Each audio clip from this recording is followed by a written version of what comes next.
Sampurasun, tepang desan Ibu dina materi Biantara. Apa sih itu Biantara? Yuk kita lihat dulu slide selanjutnya. Ada contoh Biantara di sini. Ibu akan membacakan sedikit bagian dari slide pertama. Bismillahirrahmanirrahim. Assalamualaikum warahmatullahi wabarakatuh. Bapak miwah Ibu girang pangajen anu kusimkuring dipihormat. Oge hadirin sadaya anu sami hadir anu kusimkuring dipihormat. Alhamdulillah wa syukurillah dina danget ieu simkuring baris ngadugikeun Biantara anu dedegna ngamulai bahasa Sunda di lingkungan sekolah. Dan selanjutnya sampai ke kalimat terakhir ya. Kemudian slide kedua, urang salaku seusiwi siliwangi kedah ngagunakeun bahasa Sunda dina kahirupan sapopoe. Lumatak ayeuna mah Kabupaten Cianjur tos ngarintis sadaya lembaga kaasup sakola yen dina saminggu teh aya poe bahasa Sunda dan sampai akhir. Kemudian di slide berikutnya, ampun paralun teu pisan-pisan sejelma patahan ngojay kameri. Utamina ka para budayawan patut inohong bahasa Sunda. Ieu mah pilah kadar tawis asih tina noman anu buta tulang buta daging nu ngaraos cinta tureueus habasa jeung lemah caina.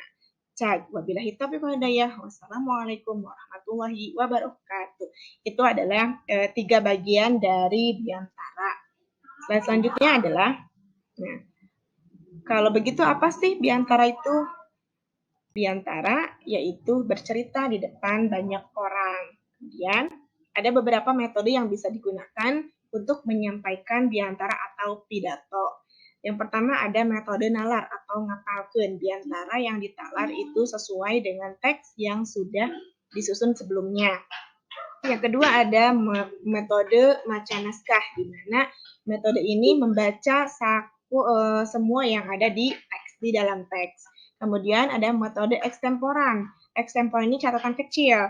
Catatan kecil itu berkaitan dengan hal-hal yang penting yang akan disampaikan. Biasanya hanya rangkaian omongan yang ingin disampaikan saja. Kalau lupa itu ada catatan kecilnya.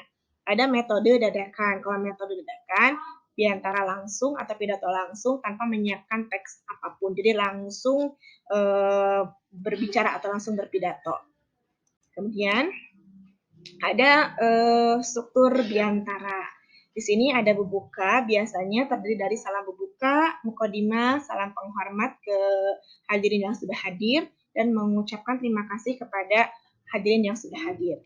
Yang kedua ada isi. Isi itu adalah isi. Biasanya isinya menjelaskan tentang tujuan dan menyampaikan inti dari Biantara. Yang ketiga adalah penutup. Kalau penutup itu berisi tentang permintaan maaf atau menyimpulkan isi dari Biantara, doa dan salam penutup. Kemudian di sini ada hal-hal yang harus kalian perhatikan ketika berpidato. Yang pertama adalah sorak atau artikulasi, di mana suaranya itu atau vokalnya itu harus jelas. Yang kedua ada lentong atau intonasi. Lentong atau intonasi di sini adalah tinggi rendahnya suara. Jangan terlalu tinggi, jangan terlalu rendah. Jadi yang sedang-sedang aja sesuai dengan isi dari Biantara. Yang ketiga ada wirahma atau anca-ganca. Di sini jangan terlalu cepat dan juga jangan terlalu lambat. Yang sedang-sedang sesuai dengan isi dari Biantara itu sendiri. Yang ketiga adalah pasemon atau ekspresi, disesuaikan dengan mimik ya, disesuaikan dengan ekspresi wajah kita. Jadi ketika isi diantaranya itu tentang kebahagiaan, ya berarti pasemon atau ekspresi kita itu bahagia. Selanjutnya adalah nada atau rasa, biasanya berhubungan dengan rasa yang ada pada isi dari Biantara atau pidato itu sendiri. Yang terakhir adalah pasang peta atau gestur, di mana biasanya kalau yang Biantara kadang selalu menggerakkan tangan sesuai dengan isi dari pidato itu sendiri. Jadi kadang tidak hanya berbicara, meskipun berbicaranya satu arah untuk pidato, tapi kadang menggunakan gestur atau gerakan badan. Jadi untuk menunjukkan bisa saja, atau untuk silahkan itu bisa. Seperti itu mungkin yang bisa Ibu sampaikan. Dugi ka dieu hatur nuhun kana perhatosanana. Hapunten pami seueur kalepatan. Sampurasun.